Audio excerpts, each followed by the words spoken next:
खुदा के कलाम में से जो आज का हमारा टॉपिक है वो है बिबलिकल सफरिंग, यानी कि बाइबल के मुताबिक मुसीबतें।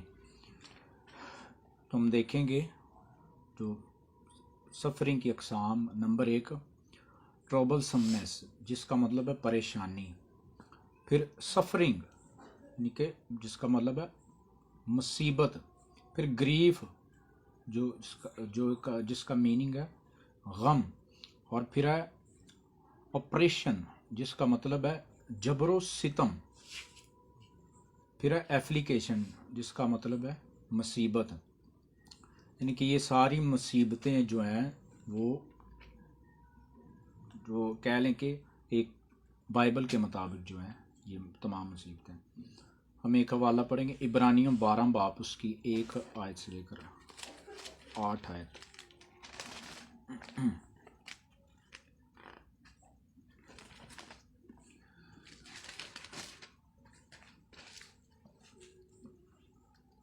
बस जबकि गुनाहों का ऐसा बड़ा बादल हमें घेरे हुए है, तो आओ हम भी हर एक बोझ और उस गुनाह को जो हमें आसानी से उलझा देता है दूर करके उस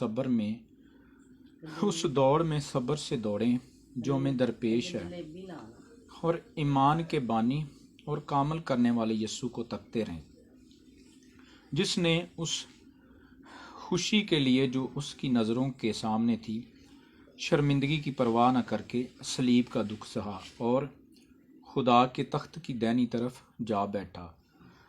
बस उस पर गौर करें जिसने अपने हक में बुराई करने वाले गुनहगारों की इस कदर मुखालफत की बर्दाश्त की, ताकि तुम बेदिल होकर हिम्मत न हारो।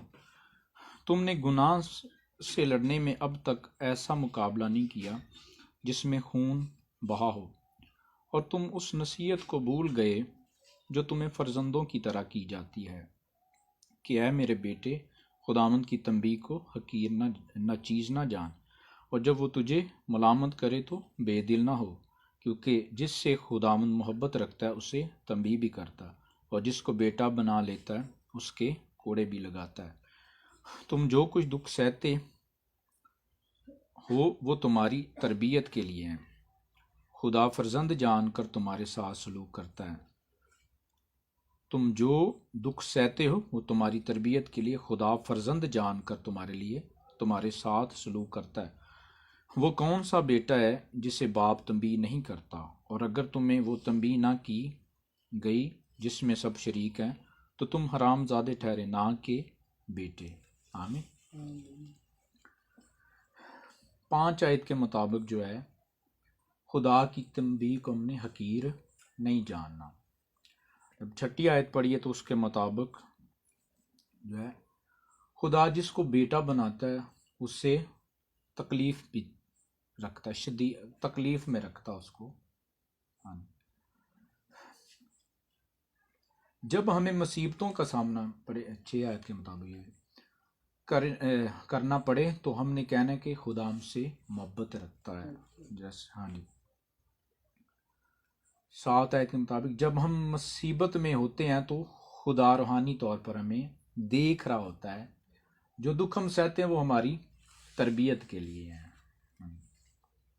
एक मिसाल सुनाऊंगा आपको। कोरिया के अंदर एक शख्स था, तो उसने खुदा से कहा कि खुदा को कहता कि उस पर मुसीबतें थी। खुदा को कहता कि खुदा मुझ पर ये मुसीबतें क्यों हैं। जब दुआ में बैठा तो खुदा ने उसके साथ कलाम किया। उसने कहा ए मेरे बेटे, ताकि मैं तू मुसीबतों में इसलिए है ताकि मैं तेरी तरबियत कर सकूं, कि तू गालिब आए और मैं तुझे यानी कि उस गलबे के सबब से बरकत दे सकूं। रोमियो 5 बाब उसकी 3 से 4 आयत पढ़ेंगे। और सिर्फ यही नहीं बल्कि मुसीबतों में भी फ़ख्र करें, ये जानकर कि मुसीबत से सब्र पैदा होता है, और सब्र से पुख्तगी पैदा होती है, और पुख्तगी से उम्मीद पैदा होती है। मुसीबतों में हमने फ़ख्र करना है, क्योंकि मुसीबत से सब्र पैदा होता है, और सब्र से पुख्तगी पैदा होती है। पुख्तगी जो है वो उससे फिर उम्मीद पैदा होती है। जब मुसीबत आए तो हमने खुशी करनी है, क्योंकि जब हम खुदा के मकसद को समझेंगे तो फिर हम खुशी करेंगे। हाँ जी, मुसीबत इसलिए आती है क्योंकि खुदा जो है हमारे किरदार को बदल रहा होता है। मुसीबत के जरिए से खुदा हमारे किरदार को खूबसूरत बनाता है। मुसीबत में जो बाज़ लोग हैं वो शिकायत करते हैं, यानी कि बुड़बुड़ाते हैं, कहेंगे हमारे साथ ही ऐसा किया, इस तरह से वो शिकायतें करते हैं। जब हम देखते हैं कि जब बारिश होती है तो बाज़ लोग शिकायत करते हैं, लेकिन खुदा की मर्ज़ी को वो नहीं जानते। लिखा कि वो अपने मींह को जो अपने सूरज को नेकों और बदों दोनों पर चमकाता है, यानी कि जब वो बुड़बुड़ाएंगे तो फिर उस बरकत को वो खो लेंगे जो खुदा उनको बरकत देना चाहता है। जब मुसीबत आए तो हमने दुआ में बैठना, प्रेयर में बैठना और खुदा से कहना है, खुदा से पूछना है कि खुदा क्या वजह है। खुदा फिर उसका हल जो वो निकालेगा। मुसीबत जो है वो सब्र पैदा करती है और हमें मजबूत बनाती है।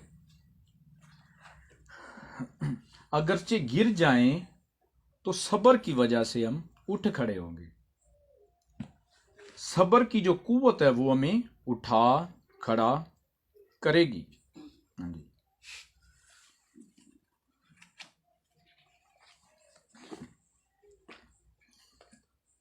सब्र की कुव्वत जो हमें उठ खड़ा होने में मदद करती है।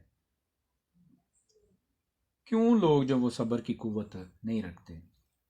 क्योंकि वो कह लें कि उनका ध्यान जो वो खुदा पर नहीं होता। सब्र से जो है हमारा किरदार बनता है, खुदा हमें आजिज़, हलीम और खुदा के काबिल खुदा हमें अपने काबिल खुदा में बनाता है। बेहतरीन किरदार जो है वो उम्मीद को पैदा करता है। जब बेहतरीन किरदार होगा तो हमारे अंदर उम्मीद खुदा को पैदा करेगा। आमीन। खुदावंद आप सबको ब्लेस करे अपने पाक कलाम के वसीले से। आमीन।